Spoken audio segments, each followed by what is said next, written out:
ಅಣಜಿ ನಾಗರಾಜ್ ದರ್ಶನ್ ಸ್ನೇಹಿತ. ದರ್ಶನ್ನ ಒಳ್ಳೆಯ ಕಾಲ ಕೆಟ್ಟ ಕಾಲ ಎರಡನ್ನೂ ನೋಡಿದಂಥ ನಿರ್ಮಾಪಕ. ಅಣಜಿ ನಾಗರಾಜ್ ಮತ್ತು ದರ್ಶನ್ ಒಂದೇ ಸಿನಿಮಾಕ್ಕೆ ಒಂದೇ ಸೆಟ್ನಲ್ಲಿ ಲೈಟ್ ಬಾಯ್ ಆಗಿ ಕೆಲಸ ಮಾಡ್ತಾಯಿದ್ರು. 170 ರೂಪಾಯಿ ಸಂಬಳ ಬರ್ತಾಯಿತ್ತು ಅವ್ರಿಗೆ, ಅಣಜಿ ನಾಗರಾಜ್ಗೆ. ದರ್ಶನ್ ಹೀರೋ ಆಗಿ ಬೆಳೆದ್ರೆ ಈ ಮನುಷ್ಯ ಬೇರೆ ಬೇರೆ ಬಿಸ್ನೆಸ್ಗಳನ್ನು ಮಾಡಿಕೊಂಡು ನಿರ್ಮಾಪಕನಾಗಿ ಬೆಳೆದ್ರು. ಅವರು ಮಾತಾಡಿದ್ದಾರೆ ಇವತ್ತು. ದರ್ಶನ್ ಅಧಪ್ಪತನದ ಆರಂಭ ಆಗಿದ್ದು ಆತನ ಸ್ನೇಹಿತರ ವಲಯದಿಂದ ಅಂತ. ಕೇಳಿಸ್ಕೊಳ್ಳಿ ಒಮ್ಮೆ. ತುಂಬ ನೋವಾಗಿದೆ, ಯಾರು ಹೇಳ್ಕೊಂತಾರೆ ಆಗಿದೆ. ಏನಂದರೆ ಅದರ ಶಿಕ್ಷೆ ನೋಡ್ಬಾರ್ದಾಯ್ತು, ನೋಡ್ತದೆ ಅಷ್ಟೇ.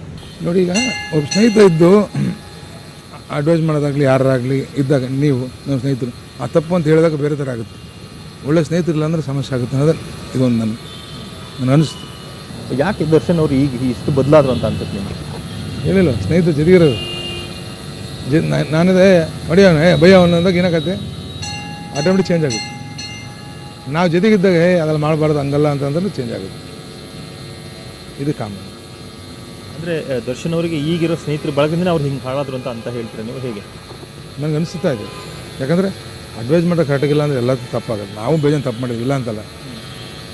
ನಮ್ಗೆ ಅಡ್ವೈಸ್ ಮಾಡೋದು ಕರೆಕ್ಟಾಗಿಲ್ಲ ಅಂದರೆ ಈಗ ದರ್ಶನ ನಾವು ಹೆಸರು ಇದ್ದಿಲ್ವೇ? ಈಗ ದರ್ಶನಿಂದ ನಮಗೆ ಹೆಸರು ಬಂದಿರೋದು. ಒಳ್ಳೆ ಸ್ನೇಹಿತ, ಪ್ರೊಡ್ಯೂಸರ್ ಕ್ಯಾಮ್ರಾಮನ್ ಆಗಿ ದರ್ಶನ್ ಮೇನ್ ಕಾರಣ. ಅವ್ನು ಒಳ್ಳೆ ಸ್ನೇಹಿತ ಅಲ್ವಾ? ಯಾವುದೋ ಒಂದು ಬೆಳವಣಿಗೆ ಒಬ್ಬ ಒಳ್ಳೆ ಸ್ನೇಹಿತ ಇದನ್ನಲ್ಲ, ಇವೆಲ್ಲ ಕೌಂಟ್ ಆಗುತ್ತೆ.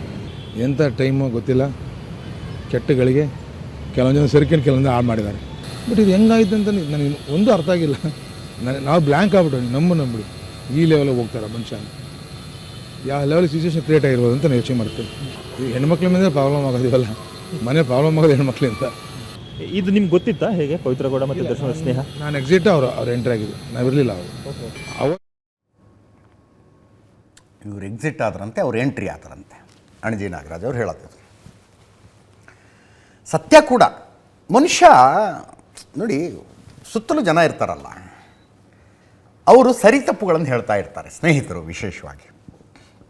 ಇದು ಸರಿ, ಇದು ತಪ್ಪು, ಹಿಂಗೆ ಮಾಡು, ಹಂಗೆ ಮಾಡಬೇಡ ಅಂತ. ಮನುಷ್ಯ ಬೆಳೀತಾ ಬೆಳೀತಾ ಬೆಳೀತಾ ಬೆಳೀತಾ ತಪ್ಪು ಹೇಳುವವರನ್ನು ದೂರ ಮಾಡ್ಕೊಂಡು ಬರ್ತಾನೆ. ನಿನ್ನ ವರ್ತನೆ ಸರಿ ಇಲ್ಲ, ನಿನ್ನ ನಡತೆ ಸರಿ ಇಲ್ಲ, ನೀನು ಹಂಗೆ ಮಾಡು ಹಿಂಗೆ ಮಾಡು ಅಂತ ಹೇಳುವ ಸ್ನೇಹಿತರ ಬಳಗವನ್ನು ದೂರ ಮಾಡ್ತಾ ಬರ್ತಾನೆ. ಎತ್ತರಕ್ಕೆ ಏರ್ದಂಗೆ ಅವರ ಜಾಗವನ್ನು ತುಂಬುವವರು ಯಾರು? ಅಣ್ಣ ನೀನು ಹಂಗಿದ್ರು ಕರೆಕ್ಟು, ಅಣ್ಣ ನೀನು ಹಿಂಗಿದ್ರು ಕರೆಕ್ಟು ಅನ್ನೋರು. ನಿನ್ನಂಥವ್ರು ಯಾರಿದಾರಣ್ಣ? ಈ ಅಣ್ಣ ಅನ್ನೋರು ತೋಡುವ ಗುಂಡಿಗಳಿದಾವಲ್ಲ, ಗುಂಡಿ ತೋಡ್ಬಿಡ್ತಾರೆ. ಅವರೇ ಮಾಡಿಟ್ಟಿದ್ದನ್ನೆಲ್ಲ ಅವರೇ ಮಾಡಿಟ್ಟಿದ್ದು. ಒಬ್ಬ ಯಾರಾದರೂ ಸುತ್ತು ಕಡೆ ಇದ್ದವರು, ಆ ರೇಣುಕಾ ಸ್ವಾಮಿ ಅನ್ನೋನು ಮೆಸೇಜ್ ಮಾಡ್ತಿದ್ದಾನೆ, ಎಳ್ಕೊಂಬನ್ರು ಅಂದಾಗ, ಅಣ್ಣ ನೀ ಯಾಕೆ ತಲೆ ಕೆಡಿಸ್ಕೋತೀಯ? ನಾವು ವ್ಯವಸ್ಥೆ ಮಾಡ್ತೀವಿ, ನಾವೇ ಹೋಗಿ ಬುದ್ಧಿ ಹೇಳಿ ಬರ್ತೀವಿ, ಪೊಲೀಸ್ ಕಂಪ್ಲೇಂಟ್ ಕೊಡ್ತೀವಿ ಬಿಡು ಅಂತ ಏನಾರು ಒಂದು ಮಾತು ಅಂದಿದ್ದರೆ ಇವತ್ತಿದು ಯಾಕೆ ಆಗ್ತಿತ್ತು? ಕರ್ಕೊಂಬ ಅಂದರೆ ಇವರು ಕರ್ಕೊಂಡೇ ಬಂದರು. ಇವನು ಹೊಡಿರೋ ಅವ್ರನ್ನ ಅಂದರೆ ಅವ್ರು ಕೊಂದೇ ಬಿಟ್ರು. ನೋಡಿ, ಸ್ನೇಹಿತರ ಬಳಗ ಯಾರನ್ನ ಹತ್ರ ಇಟ್ಕೊತೀರಿ, ಯಾರನ್ನ ದೂರ ಮಾಡ್ತೀರಿ ಅನ್ನೋದು ತುಂಬ ಮ್ಯಾಟ್ರ್ ಆಗತ್ತೆ ರೀ.